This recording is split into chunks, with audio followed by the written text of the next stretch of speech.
The Coming of Abel Behenna by Bram Stoker, narrated by Kusi. The little Cornish port of Pencastle was bright in the early April, when the sun had seemingly come to stay after a long and bitter winter. Boldly and blackly the rocks stood out against a background of shaded blue, where the sky fading into mist met the far horizon. The sea was of true Cornish hue, sapphire, save where it became deep emerald green in the fathomless depths under the cliffs, where the seal caves opened their grim jaws. On the slopes the grass was parched and brown. The spikes of furze bushes were ashy grey, but the golden yellow of their flowers streamed along the hillside, dipping out in lines as the rock cropped up, and lessening into patches and dots till finally it died away altogether, where the sea wind swept round the jutting cliffs and cut short the vegetation as though with an ever-working aerial shears. The whole hillside, with its body of brown and flashes of yellow, was just like a colossal yellow hammer. The little arbour opened from the sea between towering cliffs and behind a lonely rock, pierced with many caves and blowholes through which the sea, in storm time, sent its thunderous voice, together with a fountain of drifting spume. Hence it wound westwards in a serpentine course, guarded at its entrance by two little curving piers to left and right. These were roughly built of dark slates placed endways and held together with great beams bound with iron bands. Thence it flowed up the rocky bed of the stream whose winter torrents had, of old, cut out its way amongst the hills. This stream was deep at first, with here and there, where it widened, patches of broken rock exposed at low water, full of holes where crabs and lobsters were to be found at the ebb of the tide. From amongst the rocks rose sturdy posts used for warping in the little coasting vessels which frequented the port. Higher up, the stream still flowed deeply, for the tide ran far inland, but always calmly, for all the force of the wildest storm was broken below.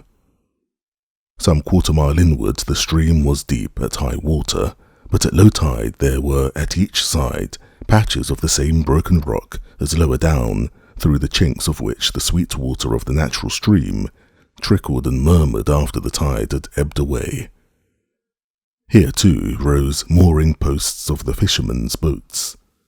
At either side of the river was a row of cottages down almost on the level of high tide. They were pretty cottages, strongly and snugly built, with trim narrow gardens in front, full of old-fashioned plants, flowering currants, coloured primroses, wallflower, and stonecrop. Over the fronts of many of them climbed clematis and wisteria.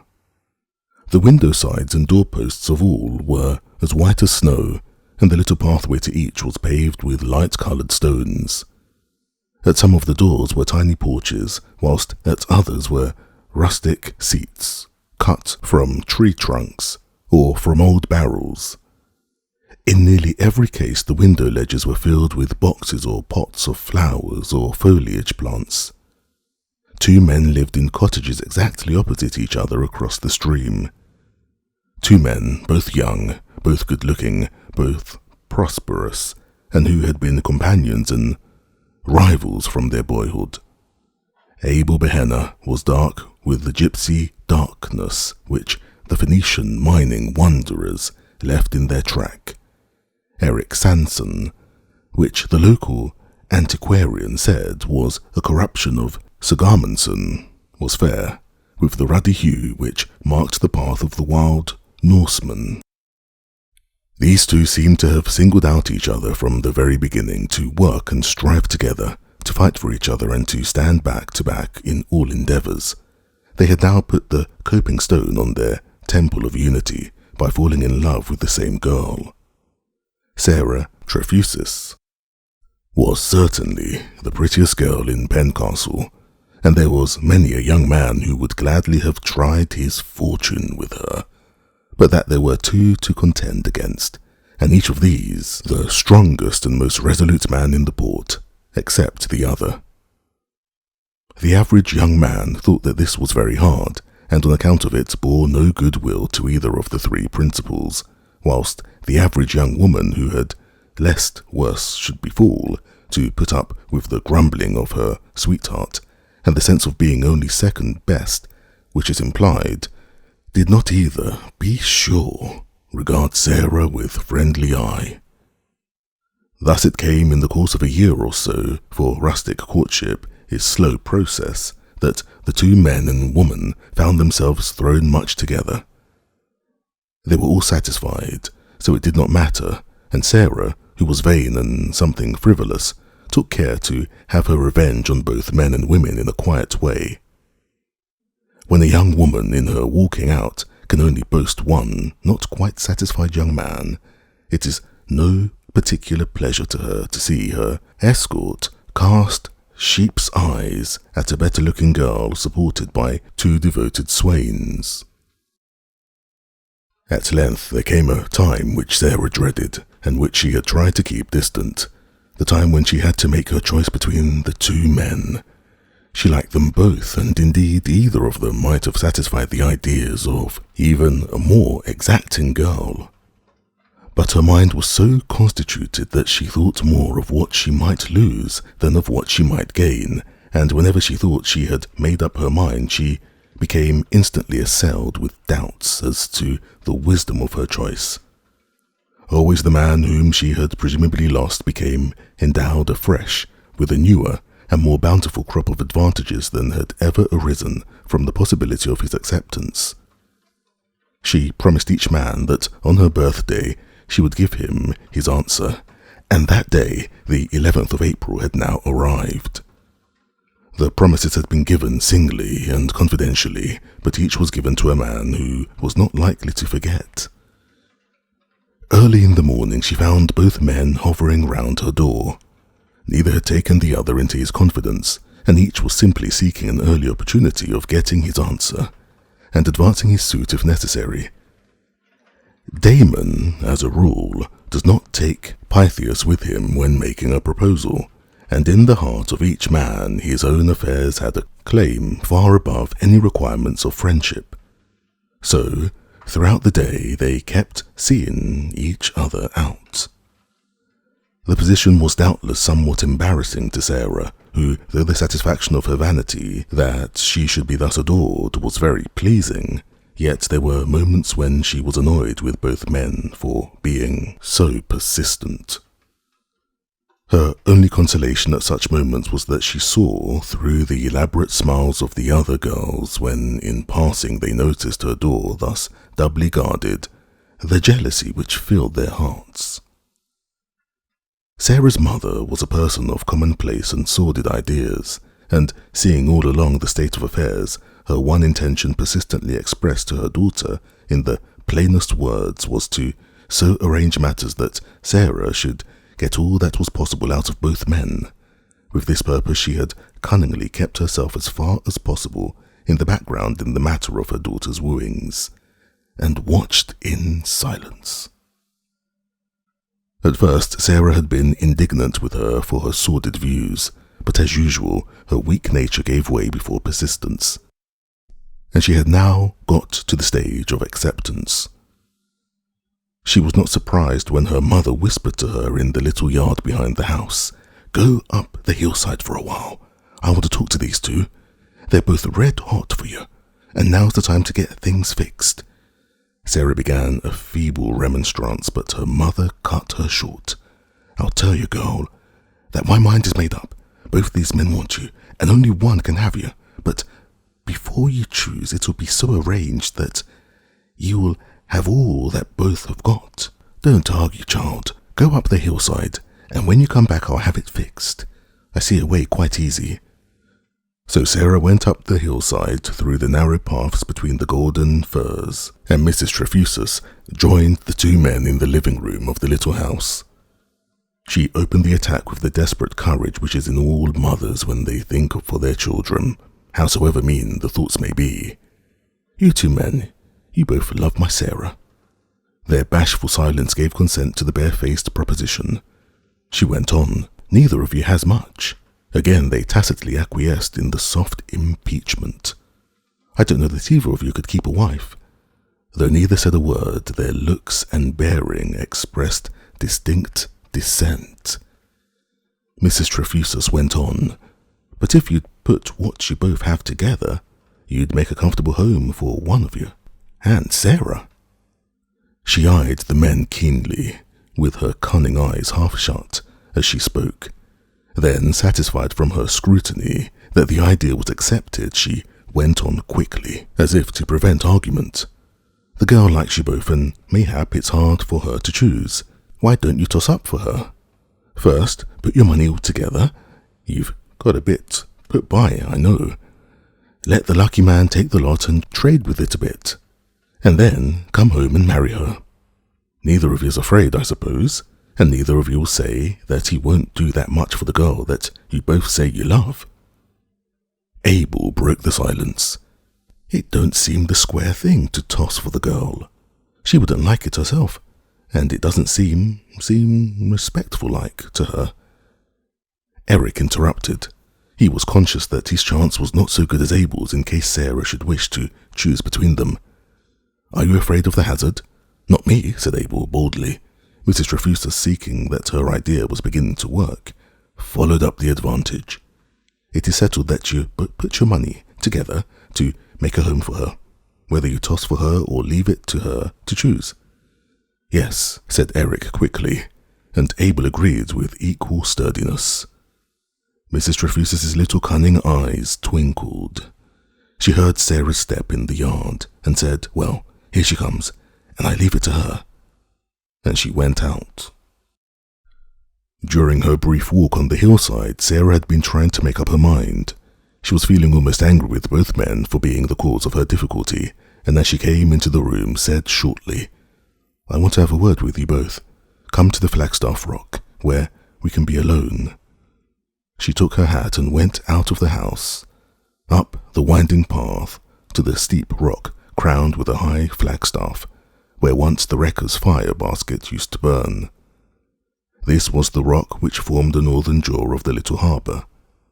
There was only room on the path for two abreast, and it marked the state of things pretty well when, by a sort of implied arrangement, Sarah went first, and the two men followed, walking abreast and keeping step.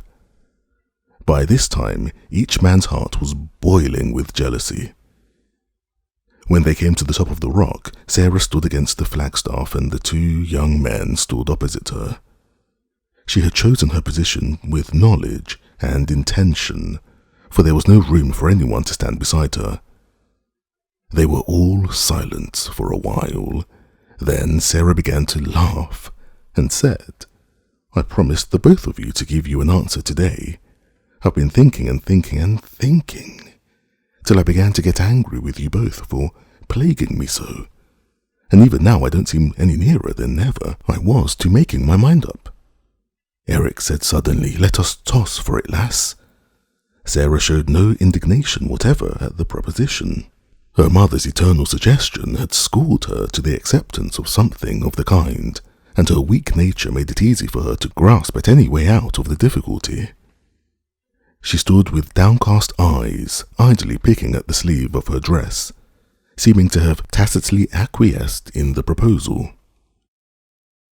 Both men, instinctively realizing this, pulled each a coin from his pocket, spun it in the air, and dropped his other hand over the palm on which it lay.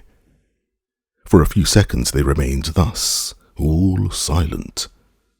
Then Abel, who was the more thoughtful of the men, spoke. "Sarah, is this good?" As he spoke, he removed the upper hand from the coin and placed the latter back in his pocket. Sarah was nettled. "Good or bad, it's good enough for me.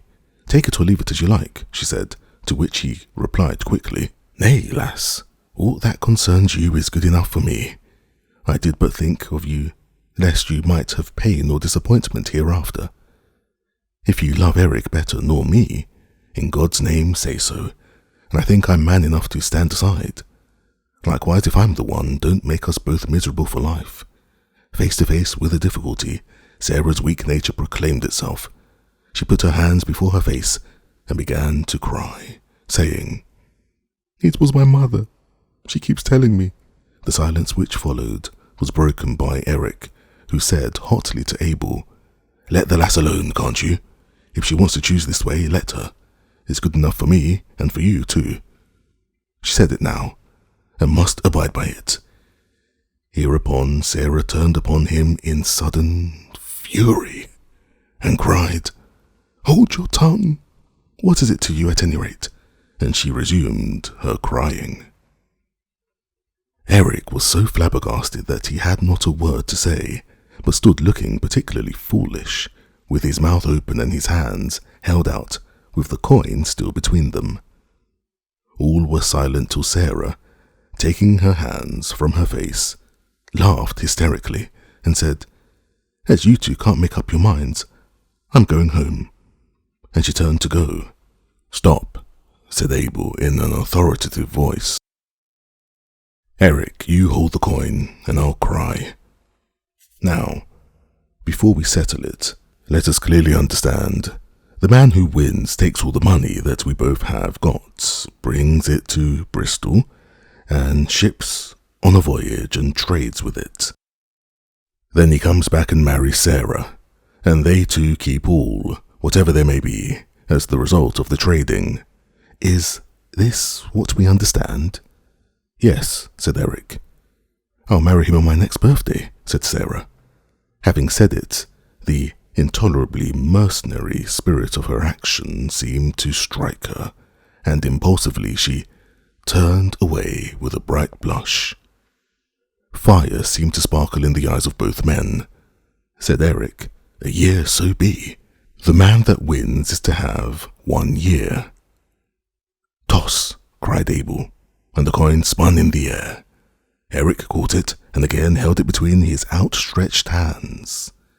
"Heads," cried Abel, a pallor sweeping over his face as he spoke.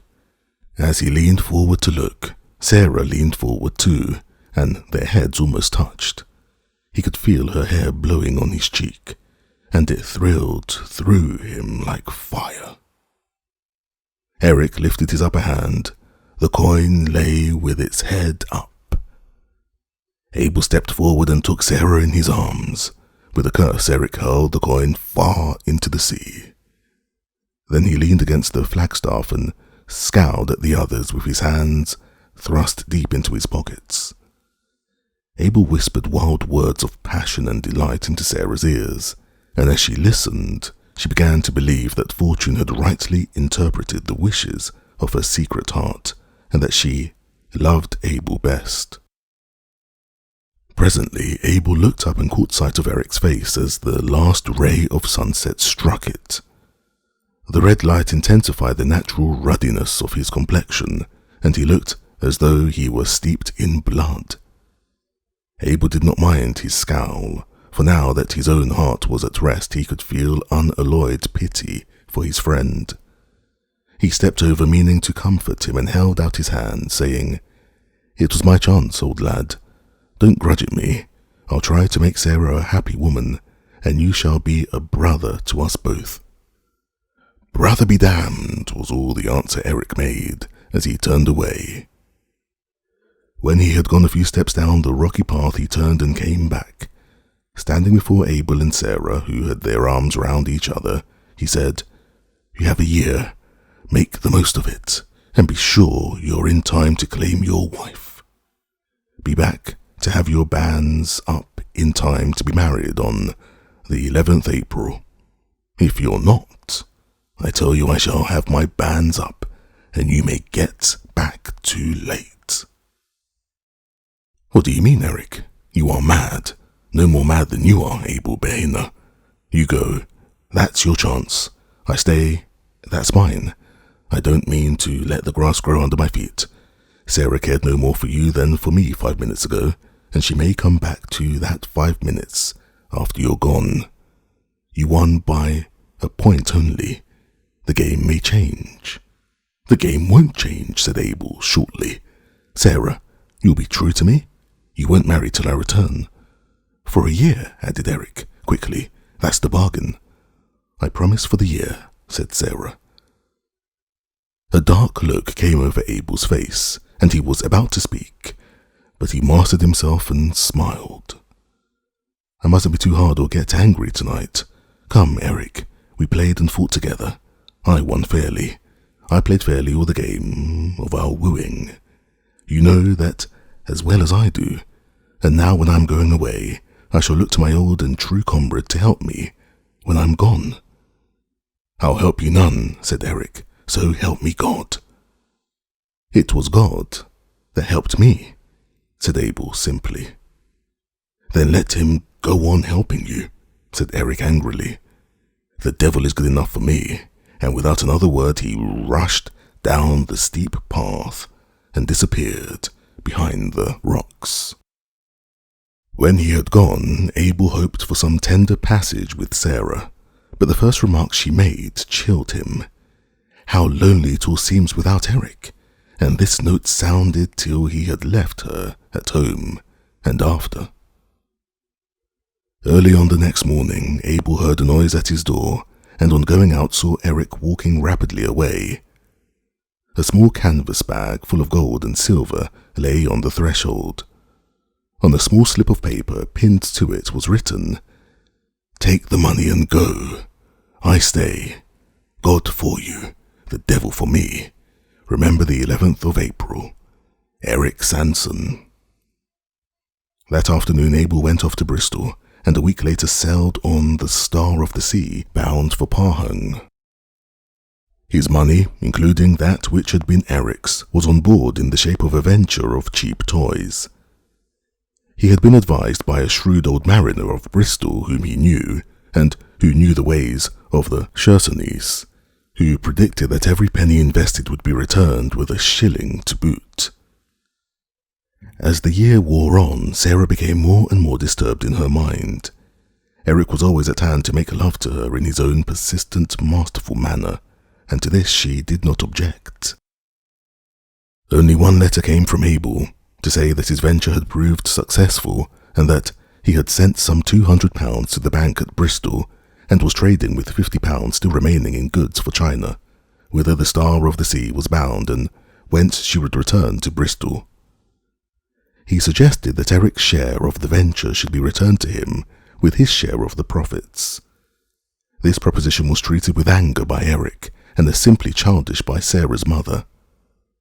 More than 6 months had since then elapsed, but no other letter had come, and Eric's hopes, which had been dashed down by the letter from Pahang, began to rise again. He perpetually assailed Sarah with an if. If Abel did not return, would she then marry him?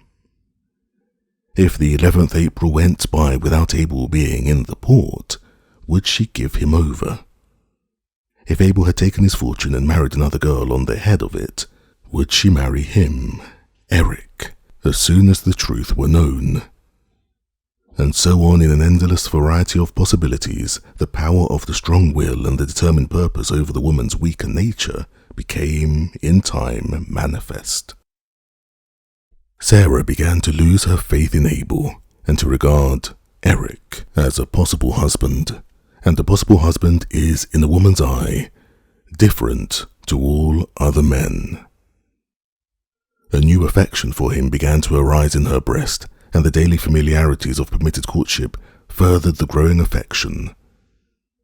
Sarah began to regard Abel as rather a rock in the road of her life, and had it not been for her mother's constantly reminding her of the good fortune already laid by in the Bristol bank, she would have tried to have shut her eyes altogether of the fact of Abel's existence. The 11th April was Saturday, so that in order to have the marriage on that day, it would be necessary that the banns should be called on Sunday, 22nd March. From the beginning of that month, Eric kept perpetually on the subject of Abel's absence, and his outspoken opinion that the latter was either dead or married began to become a reality to the woman's mind. As the first half of the month wore on, Eric became more jubilant, and after church on the 15th he took Sarah for a walk to the Flagstaff Rock. There he asserted himself strongly. I told Abel, and you too, that if he was not here to put his banns in time for the 11th, I would put up mine for the 12th. Now the time has come when I mean to do it. He hasn't kept his word. Here, Sarah struck in out of her weakness and indecision. He hasn't broken it yet. Eric ground his teeth with anger. If you mean to stick up for him, he said, as he smote his hand savagely on the flagstaff, which sent forth a shivering murmur, well and good. I'll keep my part of the bargain. On Sunday, I shall give notice of the bans, and you can deny them in the church if you will. If Abel is in Pencastle on the 11th, he can have them cancelled and his own put up. But till then, I take my course, and woe to anyone who stands in my way. With that he flung himself down the rocky pathway, and Sarah could not but admire his Viking strength and spirit, as, crossing the hill, he strode away along the cliffs towards Bude. During the week no news was heard of Abel, and on Saturday Eric gave notice of the banns of marriage between himself and Sarah Trefusis. The clergyman would have remonstrated with him, for although nothing formal had been told to the neighbours, it had been understood since Abel's departure that, on his return, he was to marry Sarah, but Eric would not discuss the question. "It is a painful subject, sir," he said with a firmness which the parson, who was a very young man, could not but be swayed by. "Surely there is nothing against Sarah or me. Why should there be any bones made about the matter?" The parson said no more, and on the next day he read out the bans for the first time, amidst an audible buzz from the congregation. Sarah was present, contrary to custom, and though she blushed furiously, enjoyed her triumph over the other girls whose bans had not yet come. Before the week was over she began to make her wedding dress. Eric used to come and look at her work, and the sight thrilled through him. He used to say all sorts of pretty things to her at such times, and there were to both delicious moments of love-making. The bans were read a second time on the 29th, and Eric's hope grew more and more fixed, though there were to him moments of acute despair when he realized that the cup of happiness might be dashed from his lips at any moment, right up to the last. At such times he was full of passion, desperate and remorseless, and he ground his teeth and clenched his hands in a wild way, as though some taint of the old berserker fury of his ancestors still lingered in his blood. On the Thursday of that week, he looked in on Sarah and found her, amid a flood of sunshine, putting finishing touches to her white wedding gown. His own heart was full of gaiety, and the sight of the woman who was so soon to be his own, so occupied, filled him with a joy unspeakable, and he felt faint with languorous ecstasy. Bending over, he kissed Sarah on the mouth, and then whispered in her rosy ear, "Your wedding dress, Sarah." And for me, as he drew back to admire her, she looked up saucily and said to him, "Perhaps not for you. There is more than a week yet for Abel," and then cried out in dismay, for, with a wild gesture and a fierce oath, Eric dashed out of the house, banging the door behind him. The incident disturbed Sarah more than she could have thought possible, for it awoke all her fears and doubts and indecision afresh. She cried a little, and put by her dress, and to soothe herself went out to sit for a while on the summit of the Flagstaff Rock. When she arrived, she found there a little group anxiously discussing the weather. The sea was calm, and the sun bright, but across the sea were strange lines of darkness and light, and close in to shore the rocks were fringed with foam, which spread out in great white curves and circles as the currents drifted. The wind had backed, and came in sharp cold puffs. The blowhole, which ran under the Flagstaff Rock, from the rocky bay without to the harbour within, was booming at intervals, and the seagulls were screaming ceaselessly as they wheeled about the entrance of the port. "It looks bad," she heard an old fisherman say to the coastguard. I seen it just like this once before, when the East Indian man, Coromandel, went to pieces in Desert Bay." Sarah did not wait to hear more. She was of a timid nature where danger was concerned, and could not bear to hear of wrecks and disasters. She went home and resumed the completion of her dress, secretly determined to appease Eric when she should meet him with a sweet apology, and to take the earliest opportunity of being even with him after her marriage. The old fisherman's weather prophecy was justified. That night, at dusk, a wild storm came on. The sea rose and lashed the western coast from Skye to Scilly, and left a tale of disaster everywhere. The sailors and fishermen of Pencastle all turned out on the rocks and cliffs and watched eagerly.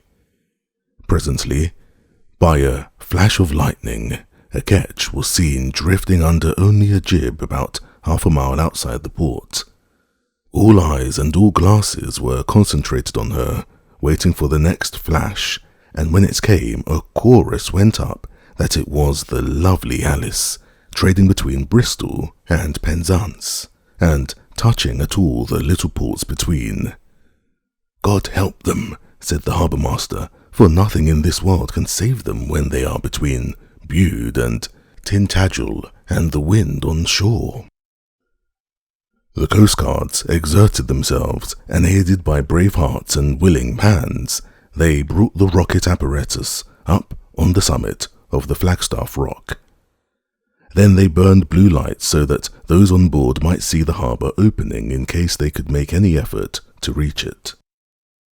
They worked gallantly enough on board, but no skill or strength of man could avail.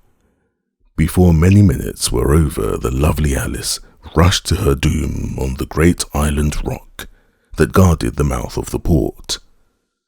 The screams of those on board were faintly borne on the tempest as they flung themselves into the sea in the last chance for life. The blue lights were kept burning, and eager eyes peered into the depths of the waters in case any face could be seen, and ropes were held ready to fling out in aid. But never a face was seen, and the willing arms rested idle. Eric was there amongst his fellows. His old Icelandic origin was never more apparent than in that wild hour. He took a rope and shouted in the ear of the harbour master, "I shall go down on the rock over the seal cave. The tide is running up, and someone may drift in there." "Keep back, man," came the answer. "Are you mad? One slip on that rock and you are lost, and no man could keep his feet in the dark on such a place in such a tempest." "Not a bit," came the reply. "You remember how Abel Behenna saved me there on a night like this when my boat went on the Gull Rock? He dragged me up from the deep water in the seal cave, and now someone may drift in there again as I did," and he was gone into the darkness. The projecting rock hid the light on the Flagstaff Rock, but he knew his way too well to miss it. His boldness and sureness of foot standing to him, he shortly stood on the great round-topped rock cut away beneath by the action of the waves over the entrance of the seal cave, where the water was fathomless. There he stood in comparative safety, for the concave shape of the rock beat back the waves with their own force, and though the water below him seemed to boil like a seething cauldron, just beyond the spot there was a space of almost calm. The rock, too, seemed here to shut off the sound of the gale, and he listened as well as watched. As he stood there, with his coil of rope poised to throw, he thought he heard below him, just beyond the whirl of the water, a faint despairing cry. He echoed it with a shout that rang into the night. Then he waited for the flash of lightning, and as it passed, flung his rope out into the darkness, where he had seen a face rising through the swirl of the foam. The rope was caught, for he felt a pull on it, and he shouted again in his mighty voice, "Tie it round your waist, and I shall pull you up." Then, when he felt that it was fast, he moved along the rock to the far side of the sea cave, where the deep water was something stiller, and where he could get foothold secure enough to drag the rescued man on the overhanging rock. He began to pull, and shortly he knew from the rope taken in that the man he was now rescuing must soon be close to the top of the rock. He steadied himself for a moment and drew a long breath, that he might, at the next effort, complete the rescue. He had just bent his back to the work when a flash of lightning revealed to each other the two men, the rescuer and the rescued. Eric Sanson and Abel Behenna were face to face, and none knew of the meeting save themselves and God. On the instant a wave of passion swept through Eric's heart. All his hopes were shattered, and with the hatred of Cain in his eyes, looked out. He saw in the instant of recognition the joy in Abel's face, that his was the hand to succour him. And this intensified his hate. Whilst the passion was on him, he started back, and the rope ran out between his hands. His moment of hate was followed by the impulse of his better manhood, but it was too late. Before he could recover himself, Abel, encumbered with the rope that should have aided him, was plunged with a despairing cry back into the darkness of the devouring sea. Then, feeling all the madness and the doom of Cain upon him, Eric rushed back over the rocks, heedless of the danger and eager only for one thing, to be amongst other people whose living noises would shut out that last cry which seemed to ring still in his ears. When he regained the Flagstaff Rock, the men surrounded him, and through the fury of the storm he heard the harbour master say, "We feared you were lost when we heard a cry. How white you are! Where is your rope? Was there anyone drifted in?" "No one," he shouted in answer, for he felt that he could never explain that he had let his old comrade slip back into the sea, and at the very place and under the very circumstances in which that comrade had saved his own life. He hoped, by one bold lie, to set the matter at rest forever. There was no one to bear witness, and if he should have to carry that still white face in his eyes, and that despairing cry in his ears forevermore, at least none should know of it. "No one," he cried, more loudly still. "I slipped on the rock and the rope fell into the sea." So saying, he left them and, rushing down the steep path, gained his own cottage and locked himself within. The remainder of that night he passed lying on his bed, dressed and motionless, staring upwards and seeming to see through the darkness a pale face gleaming wet in the lightning, with its glad recognition turning to ghastly despair, and to hear a cry which never ceased to echo in his soul. In the morning the storm was over and all was smiling again, except that the sea was still boisterous with its unspent fury. Great pieces of wreck drifted into the port, and the sea around the island rock was strewn with others. 2 bodies also drifted into the harbour, one the master of the wrecked ketch, the other a strange seaman whom no one knew. Sarah saw nothing of Eric till the evening, and then he only looked in for a minute. He did not come into the house, but simply put his head in through the open window. "Well, Sarah," he called out in a loud voice, though to her it did not ring truly, "is the wedding dress gone? Sunday week, mind, Sunday week." Sarah was glad to have the reconciliation so easy, but womanlike, when she saw the storm was over and her own fears groundless, she at once repeated the cause of offence. "Sunday, so be it," she said without looking up, "if Abel isn't there on Saturday." Then she looked up saucily, though her heart was full of fear of another outburst on the part of her impetuous lover. But the window was empty.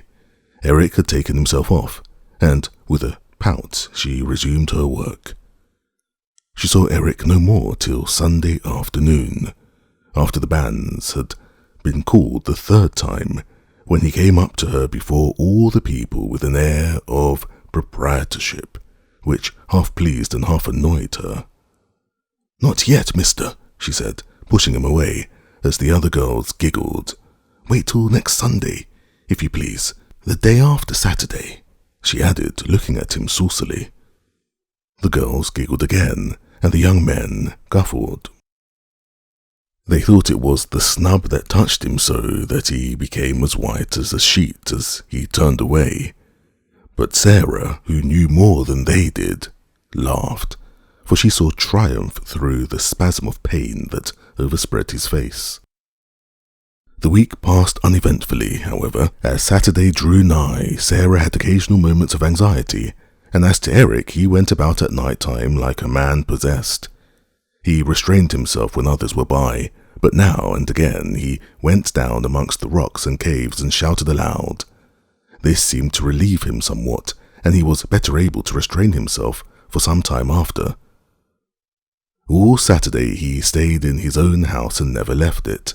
As he was to be married on the morrow, the neighbours thought it was shyness on his part, and did not trouble or notice him. Only once was he disturbed, and that was when the chief boatman came to him and sat down, and after a pause said, "Eric, I was over in Bristol yesterday. I was in the rope maker's getting a coil to replace the one you lost the night of the storm. And there I saw Michael Heavens of this place, who is a salesman there.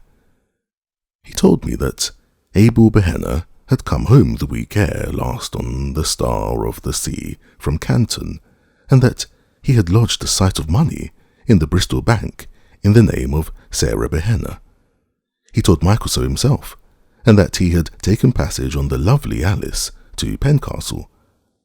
Bear up, man, for Eric, with a groan, dropped his head on his knees, with his face between his hands. He was your old comrade, I know, but you couldn't help him. He must have gone down with the rest that awful night. I thought I'd better tell you, lest it might come some other way, and you might keep Sarah Trefusis from being frightened. They were good friends once, and women take these things to heart. It would not do to let her be pained with such a thing on her wedding day." Then he rose and went away, leaving Eric still sitting disconsolately with his head on his knees. "Poor fellow," murmured the chief boatman to himself. "He takes it to heart. Well, well, right enough. They were true comrades once, and Abel saved him." The afternoon of that day, when the children had left school, they strayed as usual on the half-holidays along the quay of the paths by the cliff.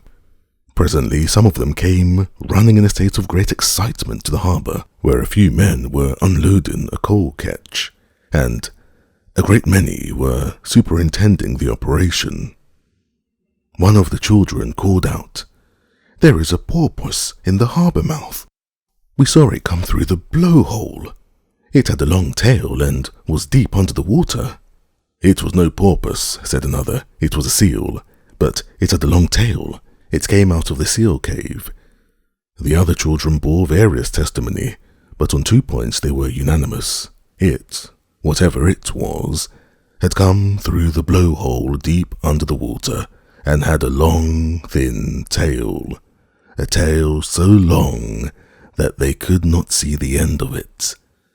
There was much unmerciful chaffing at the children by the men on this point, but as it was evident that they had seen something, quite a number of persons, young and old, male and female, went along the high paths on either side of the harbour mouth to catch a glimpse of this new addition to the fauna of the sea, a long-tailed porpoise or seal. The tide was now coming in. There was a slight breeze, and the surface of the water was rippled so that it was only at moments that anyone could see clearly into the deep water. After a spell of watching, a woman called out that she saw something moving up the channel, just below where she was standing. There was a stampede to the spot, but by the time the crowd had gathered, the breeze had freshened, and it was impossible to see with any distinctness below the surface of the water. On being questioned, the woman described what she had seen, but in such an incoherent way that the whole thing was put down as an effect of imagination. Had it not been for the children's reports, she would not have been credited at all. Her semi-hysterical statement that what she saw was like a pig with the entrails out was only thought anything of by an old coastguard, who shook his head but did not make any remark. For the remainder of the daylight, this man was seen always on the bank, looking into the water, but always with disappointment manifest on his face. Eric arose early on the next morning. He had not slept all night, and it was a relief to him to move about in the light. He shaved himself with a hand that did not tremble, and dressed himself in his wedding clothes. There was a haggard look on his face, and he seemed as though he had grown years older in the last few days. Still, there was a wild, uneasy light of triumph in his eyes, and he kept murmuring to himself over and over again, "This is my wedding day.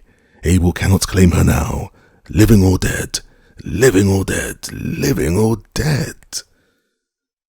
He sat in his armchair, waiting with an uncanny quietness for the church hour to arrive. When the bell began to ring, he arose and passed out of his house, closing the door behind him. He looked at the river and saw the tide had just turned. In the church he sat with Sarah and her mother, holding Sarah's hand tightly in his all the time, as though he feared to lose her. When the service was over, they stood up together and were married in the presence of the entire congregation, for no one left the church.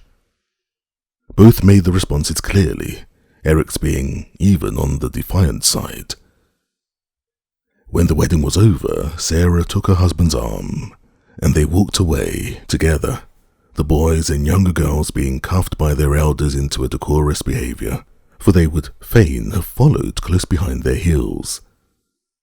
The way from the church led down to the back of Eric's cottage, a narrow passage between it and that of his next neighbour. When the bridal couple had passed through this, the remainder of the congregation who had followed them at a little distance were startled by a long, shrill scream from the bride. They rushed through the passage and found her on the bank with wild eyes, pointing to the riverbed opposite Eric Sanson's door. The falling tide had deposited there the body of Abel Behenna, stark upon the broken rocks. The rope trailing from its waist had been twisted by the current round the mooring post, and had held it back whilst the tide had ebbed away from it. The right elbow had fallen in a chink in the rock, leaving the hand outstretched towards Sarah, with the open palm upward as though it were extended to receive hers. The pale drooping fingers open to the clasp. All that happened afterwards was never quite known to Sarah Sanson. Whenever she would try to recollect, there would become a buzzing in her ears, and a dimness in her eyes, and all would pass away. The only thing that she could remember of it all, and this she never forgot, was Eric's breathing heavily, with his face whiter than that of the dead man, as he muttered under his breath, "Devil's help, devil's faith, devil's price."